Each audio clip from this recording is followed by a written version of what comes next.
Social music talk.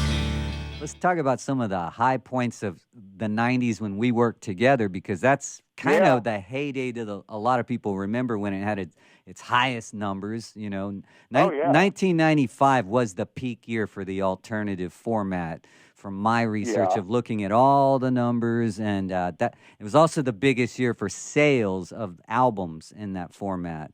And you recall Well, back in that era, our music was rivaling the pop music in album sales. oh, yeah. I mean, Alex, we were top 40. There was even articles in Billboard about what happened to top 40 radio. Right, right.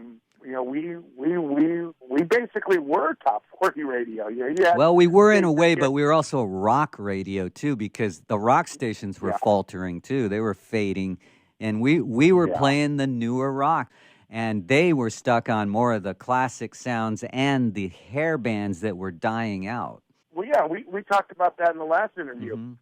And we claimed those bands. Those were modern rock bands. And Alex, you and I, you as a program director and me as as management, we were there at the height of the grunge era. And I mean, Except it people wasn't talk just about, grunge; it was so more than that. We were so oh, yeah, diverse. We were playing females like Tori Amos and Sarah yeah, McLachlan, and breaking lots of new artists that didn't necessarily sound like grunge, a word I never use because that's an offensive word to those bands.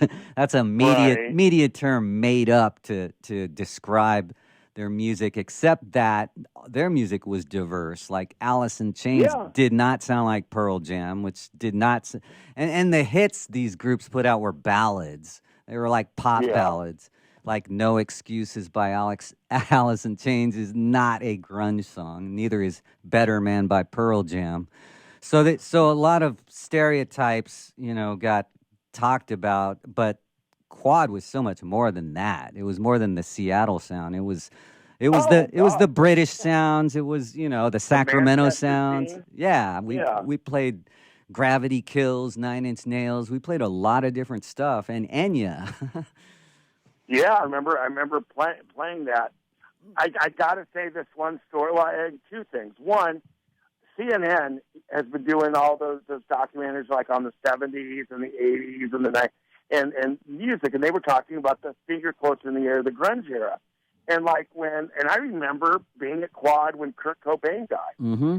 and they said that was the Generation X. That was their John Lennon dying. And 1994, April yeah, and 1994. what I'm saying is that music defined a generation. Kurt Cobain was the John Lennon of the Yeah. Gen X generation, Just and nowhere near as popular or as influential, but it did sell a lot of no. albums. I mean, Pearl So Jam what I'm trying to outsold Nirvana, yeah, well, and and what I'm trying to say so is did Alanis Morissette, and yeah, so well did that whole Hootie and the period of Blowfish. yeah, that whole period of music though, Alex, that definitive period of music. I mean, what a wonderful time to be, Yeah, being in the positions that we were in. it was an But historic era that broke a lot of new music. yeah, and uh, I remember when Boy George did the Crying Game. And granted, Alex, I mean, look at the transition of music during our era of being in a modern rock radio station. Hmm. It started with bands like Depeche Mode Hmm. and even Culture Club Yeah. and the Bangles and stuff like that, Tears for and Fears. all these evolutions. Hmm. And I mean, modern rock stations today, or even back in 2003, Culture Club kind of got shifted. Those bands from the 80s, the new romantic era, got shifted away. Hmm. But Boy George had a huge hit with the Crying Game. We The played it. station did the movie premiere, Yeah. and we were playing that song. And Ed, these one day, it was like 4 or 5 o'clock in the afternoon. I forget where it was. Yeah.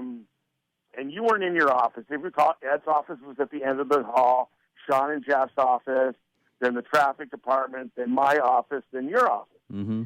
and we had the stations going on the speakers, in the hallway.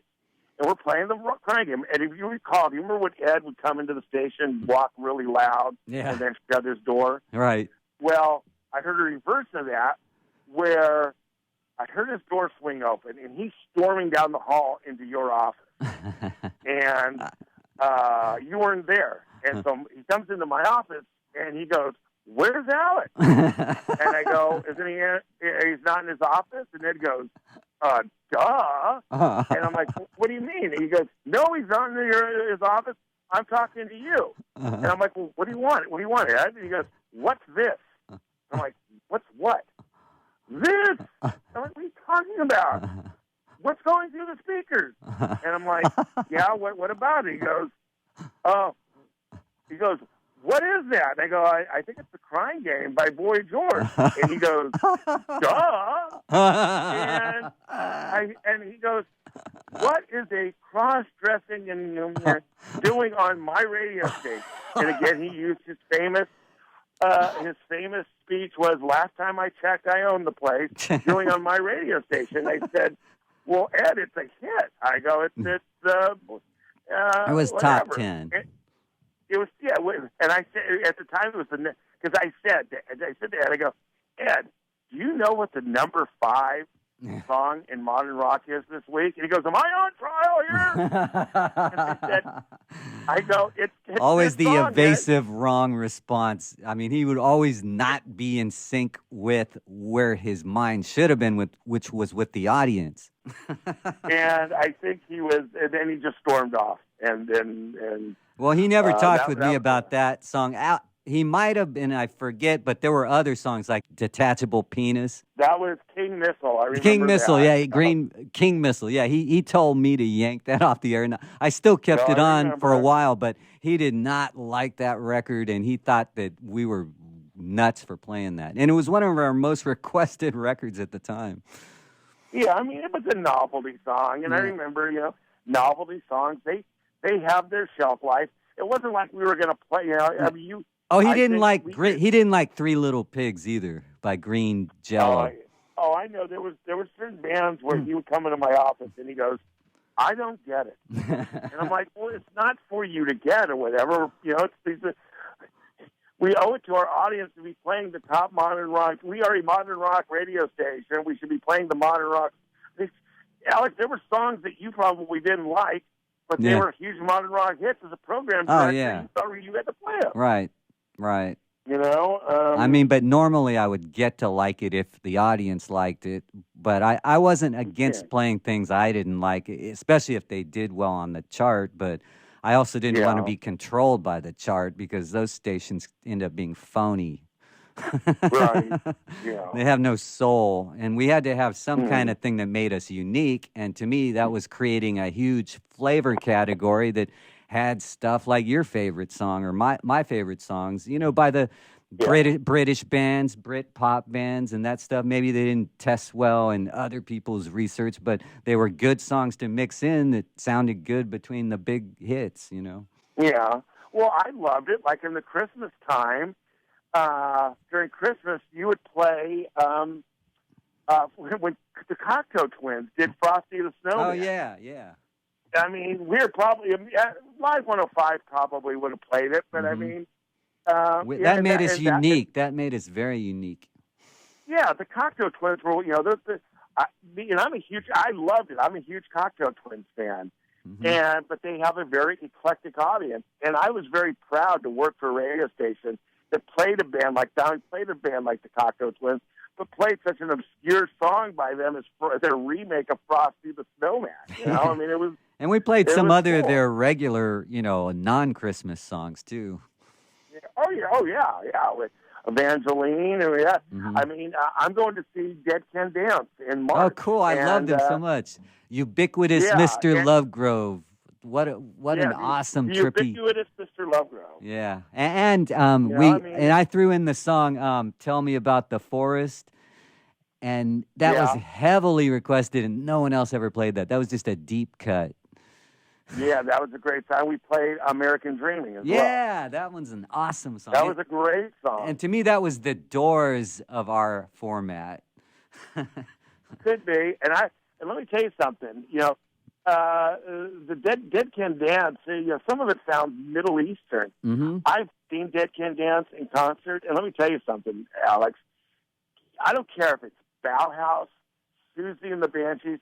Take the most hardcore goth people you could ever imagine, multiply it by 10, and that's a Dead Can Dance audience. Mm-hmm. It's a very loyal following. I bought my daughter a ticket for Christmas. It's going to be her Christmas present. I forget where they're playing, but the ticket sold out in 10 minutes. That's amazing. And I forget where it is that they're playing. But, and, of course, we're talking about a band that a lot of people don't even know, but if they did, they'd probably be blown away by a Dead Can Dance. Okay, any other stories you want to bring up in our final minutes here? Gosh. Oh, God. I did the Nick Monroe story. I did wait. I was going to say when he walked off the air, that's an interesting story. Oh, God. Because he didn't want to play commercials. Now, he was told by Conan, the guy who handled the commercial traffic. Yeah. He was told by him to play an extra spot that hour, which was going to be 6 spots an hour. Well, Conan, that's almost another story right there. He had issues. Conan, he was handling he was as business manager and ended up becoming our traffic manager. Right. And he was so whacked out. Usually you have your commercial logs done the day before. Right. He was getting so backlogged that he was literally walking the hours commercials that we're supposed to play down the hall. And he wanted, and I don't even remember why I was in the studio. It was me, Joe Gomez, and Nick. And I was out to lunch. Yeah, probably. And there's this huge screaming fight. Right. And he goes, I'm not doing this until you talk to my program director. And really, and I had become the upper management that I was later on to really make that judgment call to do that. I was the promotion driver. And Nick pretty much forcibly threw Conan out of the studio. We had that glass window. Yeah. And Conan's banging on that window, screaming that he's a prima donna and what have you. And, of course, Nick had a pretty short fuse, and he just went, fine, F it, whatever. He goes, Endsley, get on the board. And I'm just kind of like, and luckily Joe Gomez, who was doing production, I was just totally... Who sat in for Nick after he walked off the air? I ended up saying, Joe, you got it. Oh, right, but he was just segueing songs, right? And then Nick wanted his job back in a few weeks, and I said, no. I said, we can't do that because you walked off the air and you just can't. That's not what you do in radio, so I backed you guys. Yeah. I never told anybody they couldn't play spots. To me, that wasn't my department. To me, you were handling sales, I was doing programming, and that's how I liked it. Yeah. But anyway. Well, we played the commercial, I remember that. At the end of it. And Nick ended up coming back later, and Nick's after I left. And, I wasn't going to rehire him. Even though I'm the guy who gave him his name, Nick Monroe. Oh, really? Yeah, I hired him originally. But he's cool. I like Nick. Sometimes just salespeople, some of your best salespeople can also be your biggest headache. Just like your best DJ can be your biggest headache. Yes. And I don't mind the headache as long as the good stuff overweighs that. And I call it my profit versus grief ratio. Once your grief overrides your profit, you got to go. Yeah. But I saw Nick at a grocery store here in El Dorado Hills area a couple of weeks ago. He looks great. And cool. Well, tell him hi if you see him again. Social music.